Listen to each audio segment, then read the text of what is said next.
राम राम, जय हिंद सभी स्टूडेंट्स को। आप सभी का स्वागत है ASK sir official YouTube channel पर। तो आज की क्लास जो हमारी होने वाली है, नेक्स्ट चैप्टर हमारा स्टार्ट होने वाला है। तो क्या है उसका नाम? उसका नाम है अल्टरनेटिंग करंट, यानी कि प्रत्यावर्ती धारा। सबसे इम्पोर्टेंट, काफ़ी बड़ा चैप्टर है और सबसे इम्पोर्टेंट रहता है। न्यूमेरिकल्स यहाँ से भर भर के पूछे जाते हैं और शॉर्ट टर्म में बात करें तो कॉन्सेप्चुअल क्वेश्चन भी यहाँ से पूछे जाते हैं। तो चलिए इसके बारे में बात करेंगे। अल्टरनेटिंग करंट या प्रत्यावर्ती धारा क्या होती है। तो इससे पहले आपको बता दूं, क्लास को शेयर जरूर कर दिया करें। तो बात करेंगे प्रत्यावर्ती धारा क्या होती है। प्रत्यावर्ती धारा, इसके बारे में बात करेंगे। तो ये प्रत्यावर्ती धारा की हमारी क्लास नंबर 1 रहने वाली है और आप लोग ASK sir official YouTube channel को सब्सक्राइब जरूर कर लेना। तो प्रत्यावर्ती धारा क्या होती है बात करेंगे। तो प्रत्यावर्ती धारा जो होती है कि समय के अनुसार बदलती रहती है। देखिए प्रत्यावर्ती धारा का जो ग्राफ होता है वो इस प्रकार होता है, ठीक है। तो जो होती है समय के अनुसार बदलती रहती है, ठीक है। तो वह धारा जो समय के अनुसार बदलती रहती है तथा जिसकी कला आधे आवर्तकाल में धनात्मक तथा आधे आवर्तकाल में ऋणात्मक होती है। अब देखिए ये जो है ये इसका आवर्तकाल है, ये आधा आवर्तकाल है। इसमें जो है पॉजिटिव धारा है और इसमें निगेटिव धारा है, ठीक है। आधे आवर्तकाल में धनात्मक होगी, आधे आवर्तकाल में ऋणात्मक होगी।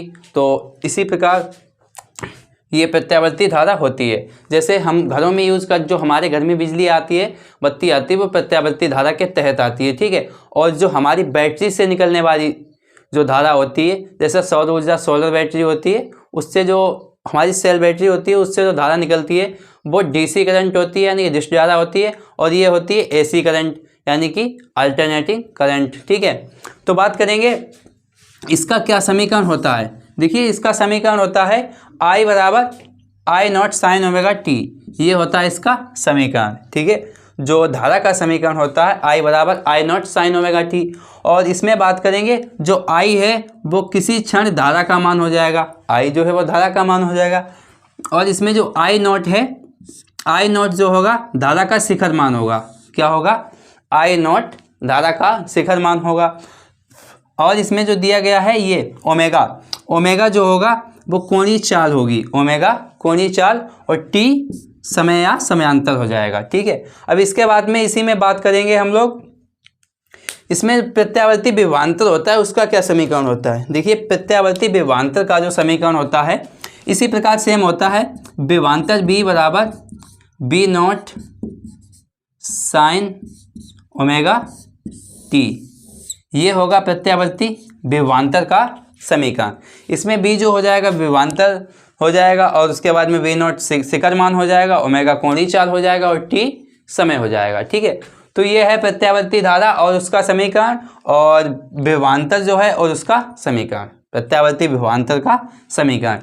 इन दोनों का यूज इस चैप्टर में काफ़ी होने वाला है। उसी प्रकार यूज होगा जिस प्रकार हम सब्जी के साथ रोटी खाते हैं, रोटी के साथ सब्जी खाते हैं, उसी प्रकार इसका यूज होने वाला है, ठीक है। तो इनसे ही काफ़ी न्यूमेरिकल बनते हैं। इसके बाद हम लोग प्रत्यावर्ती धारा आपको समझ में आ गया, स्क्रीनशॉट ले लीजिएगा। और इसके बाद हम लोग चलते हैं नेक्स्ट कॉन्सेप्ट पे। क्या नेक्स्ट कॉन्सेप्ट हमारा रहने वाला है उस पर बात करेंगे। तो अब हम लोग बात करेंगे धारा का जो वर्ग माध्य मूल मान और शिखर मान होता है उसके बारे में बात करेंगे। तो क्या होता है, देखिए प्रत्यावर्ती धारा का वर्ग माध्य मूल मान तथा शिखर मान, ठीक है। और इसके बारे में क्या होता है इसके बारे में चर्चा करेंगे और इसका कॉन्सेप्ट भी समझेंगे, ठीक है। और तो बात करेंगे तो किसी परिपथ में बहने वाली धाराओं के वर्ग का औसत, किसी परिपथ में बहने वाली धाराओं के वर्ग का औसत, उस औसत का वर्गमूल, किसी परिपथ में बहने वाली धाराओं के वर्ग के औसत का वर्गमूल और उस परिपथ में धारा का वर्ग माध्य मूल मान कहलाता है, यानी कि IRMS, root mean square value, ठीक है। इसको इंग्लिश में कहते हैं रूट मीन स्क्वायर वैल्यू, ठीक है। इसीलिए RMS लिखा जाता है, यानी कि रूट मीन स्क्वायर वैल्यू, ठीक है। तो ये होता है और इसका जो फार्मूला होता है IRMS, यानी कि IRMS root mean square value of I। ठीक है, आता है आई नॉट अपॉन रूट 2, ठीक है। और इसमें जो आई आर एम एस होता है तो वर्गमाल मूल मान होता है, वर्ग माध्य मूल मान, और उसके बाद में आई नॉट जो होता है इसमें, ठीक है, जहाँ आई नॉट जो होता है, अभी मैंने आपको पीछे ही क्लियर किया है लास्ट कॉन्सेप्ट में, ये जो होता है धारा का शिखर मान होता है, ठीक है। अब धारा का जो शिखर मान होगा उसकी वैल्यू क्या होगी, ठीक है। अब इसी में बात करेंगे शिखर मान, ठीक है। शिखर मान की वैल्यू देखिए, ये जो होगा आई आर एम एस, इसका जो हो जाएगा आई नॉट बराबर रूट 2 की इधर मल्टीप्लाई हो जाएगी, तो root 2 into I R M S, ये हो गया धारा का शिखर मान, ठीक है। अब बात करेंगे इसी में कॉन्सेप्ट आपसे पूछ लिया जाता है, ठीक है, वो इंपॉर्टेंट कॉन्सेप्ट रहता है, जैसे I naught upon I R M S, ठीक है। I naught upon I R M S बराबर रूट 2, ये वाला कॉन्सेप्ट पूछ लिया जाता है अनुपात में, या इसका अनुपात क्या अनुपात होगा, ठीक है। इसमें इसको रिवर्स उल्टा भी करके पूछ लिया जाता है, कभी आई आर एम एस को ऊपर कर लिया जाता है और आई नॉट को नीचे कर लिया जाता है, तो ये इधर 1/√2 हो जाएगा, ठीक है। अब इसमें एक और कॉन्सेप्ट बचता है जो है वोल्टेज का वर्गमाल मूल मान, ठीक है, वोल्टेज का वर्ग माध्य मूल मान, रूट मीन स्क्वायर वैल्यू। इसका जो कॉन्सेप्ट होता है सेम इसी प्रकार होता है, जैसे इसको प्रदर्शित करते हैं बी आर एम एस से, वोल्टेज का root mean square value, V R M S बराबर हो जाएगा वी नॉट अपान रूट 2। ये जो होता है इसमें बी नॉट जो होता है वोल्टेज का शिखर मान होता है, ठीक है। और इसी प्रकार इसमें जो आई नॉट होता है वो धारा का शिखर मान होता है। तो ये लगभग कॉन्सेप्ट एक जैसे ही रहते हैं, तो और इनका भर के यूज होता है, ये काफ़ी बार पूछा गया है, ठीक है। जो धारा का वर्ग माध्य मूल मान जो है काफ़ी बार पूछा गया है, इसका रेशियो वगैरह बना के काफ़ी बार MCQ क्वेश्चंस में पूछ लेते हैं, ठीक है। इसमें मैंने सन मेंशन नहीं किया है कि सन में पूछा गया, लेकिन काफ़ी बार पूछा गया है, ठीक है। तो चलिए इसके बाद हम लोग चलेंगे नेक्स्ट कॉन्सेप्ट पे। नेक्स्ट हमारा क्या कॉन्सेप्ट रहने वाला है उसकी चर्चा करेंगे। तो बात करेंगे नेक्स्ट कॉन्सेप्ट की। नेक्स्ट कॉन्सेप्ट हमारा रहने वाला है शक्ति गुणांक, ठीक है। तो प्रत्यावर्ती धारा का शक्ति गुणांक क्या होता है, कोफिशिएंट क्या होता है इसका, ठीक है, पावर कोफिशिएंट जिसे बोला जाता है, शक्ति गुणांक क्या होता है उसकी चर्चा करेंगे। तो देखिए प्रत्यावर्ती धारा का जो शक्ति गुणांक होता है उसमें क्या होता है, ये अनुपात होता है प्रत्यावर्ती धारा परिपथ के ओमी प्रतिरोध R और जो परिपथ की प्रतिबाधा होती है Z, उसके अनुपात को शक्ति गुणांक कहते हैं। क्या होती है प्रतिबाधा, अभी आपको नेक्स्ट कॉन्सेप्ट जो आने वाला है उसमें डिस्कस करेंगे, ठीक है। तो इसका जो कोफिशिएंट होता है R/Z होता है, ठीक है। और जैसे कोफिशिएंट शक्ति गुणांक इसको प्रदर्शित किया जाता है cos फाई बराबर R/Z, ठीक है।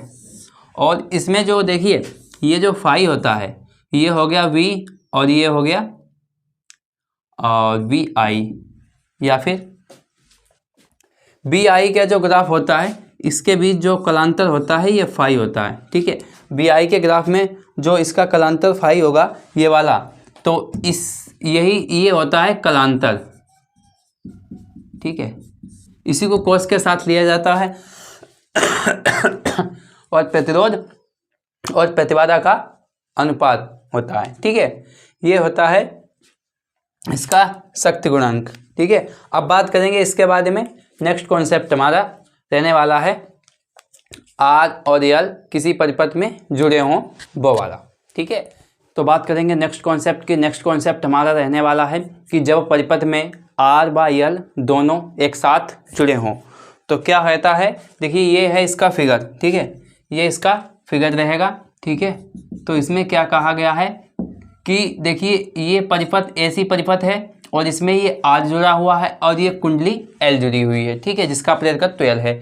तो इसमें जो माना कि विभवांतर, इसका विभवांतर हो जाएगा VR प्रतिरोध का, और इसका जो कुंडली का विभवांतर हो जाएगा वो VL हो जाएगा, ठीक है। और इसमें प्रेरकीय प्रतिघात जो होगा वो होगा XL, और जो प्रतिरोधी प्रतिघात होगा वो होगा XR, ठीक है।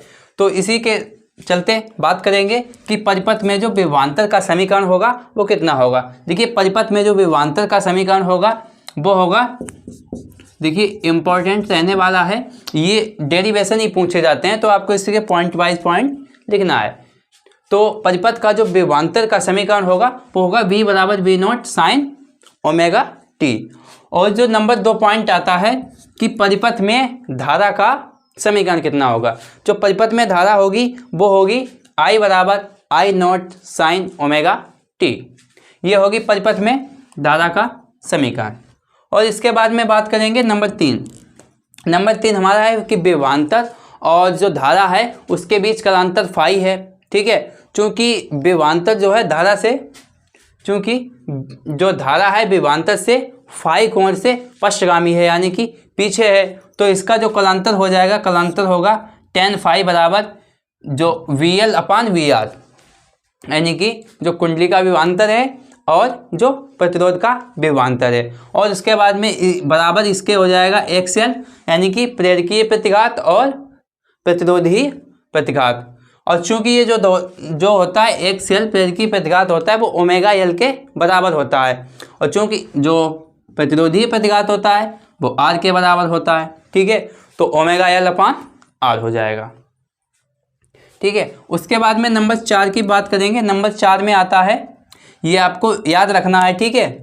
और इसी प्रकार से आपको पॉइंट वाइज पॉइंट सभी इसी प्रकार आपसे कराए जाएंगे, ठीक है। और जो नंबर 4 पे आता है परिपथ का प्रतिरोध, जो इसका प्रतिरोध कुल प्रतिरोध होगा, जो प्रतिरोध होगा वो प्रतिबाधा के बराबर होगा। तो इसका प्रतिबाधा Z बराबर हो जाएगी, प्रतिबाधा Z बराबर हो जाएगी x square XR² plus XL², ठीक है।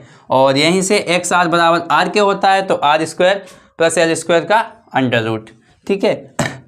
और इसमें जो होता है R², यहाँ पे अंडर रूट आएगा, R² प्लस 2πf, ओमेगा का वैल्यू होता है 2πf या n, f जहाँ पर आवृत्ति, f को आवृत्ति लिया जाएगा, ठीक है। और 2π ओमेगा बराबर 2πf। तो ये हो गया ये हो गया प्रतिबाधा। और उसके बाद में नंबर 5 पॉइंट आता है, वो होता है परिपथ में जो धारा होगी, तो धारा होगी I बराबर B/Z, यानी कि B विभवांतर हो गया और इसका Z जो होगा प्रतिरोध हो गया, तो I बराबर B/Z एम्पियर। और उसके बाद में नंबर 6 लास्ट पॉइंट आता है कि प्रतिरोध के सिरों का विभवांतर, यानी कि ये प्रतिरोध है, इसके सिरों का जो विभवांतर है VR है, और कुंडली के सिरों का विभवांतर VL है। और उसके बाद में बात करेंगे जो इस पे विभवांतर लगाया गया है ये वाला वो V है, तो यहाँ से वो समीकरण है विभवांतर B लगाया गया, तो इसमें संबंध जो होता है तो B² बराबर VL² प्लस VR², ठीक है। ये हो गया इसका, इसमें जो संबंध होगा वो हो गया। तो इसी के साथ ये 6 पॉइंट थे। आपको जैसे इस परिपथ में RL परिपथ में और XL परिपथ में और CL परिपथ में, LCR परिपथ में जो इसके परिपथ होंगे उसमें आपको इसी प्रकार से पॉइंट वाइज पॉइंट लिखना है और इसी प्रकार से सॉल्यूशन करना है, ठीक है। हर एक पॉइंट का 1 नंबर मिलेगा, ठीक है। तो बात करेंगे, ये जो कॉन्सेप्ट है समाप्त होता है। इसके बाद हम लोग नेक्स्ट क्लास में जो RL और RC प्रतिरोध LR परिपथ हैं उनकी बात करेंगे नेक्स्ट क्लास में। तो इस क्लास को यहीं पे समाप्त करते हैं और उम्मीद करता हूँ आपको इतना क्लियर हुआ होगा। आप लोग स्क्रीनशॉट ले सकते हैं इसका, ठीक है। तो चलिए इसी के साथ क्लास को समाप्त करते हैं। जय हिंद।